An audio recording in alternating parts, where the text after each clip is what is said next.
To participate in GCA Esports, you got to sign up through PlayVS. Make sure you use your school email address, that at georgiacyber.org, and create a password for you. Then your first name, last name, date of birth. Make sure you do the school type high school and your graduation year.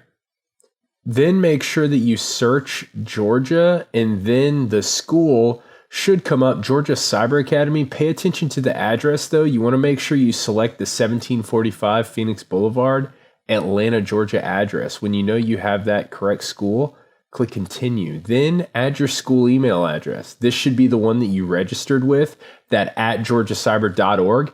And then you want to make sure you give a personal email address. This is going to be used also. No worries about inviting players. We are going to take care of that for you.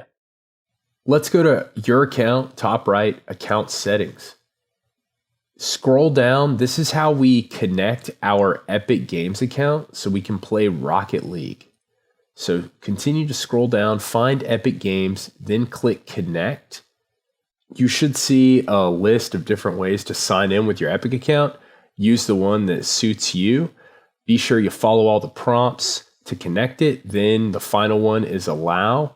And then scroll down and you'll see the Epic Games accounts that have been activated. Select the platform that's going to be the one you'll play with. And then you can verify with the green check and the connected for your game account.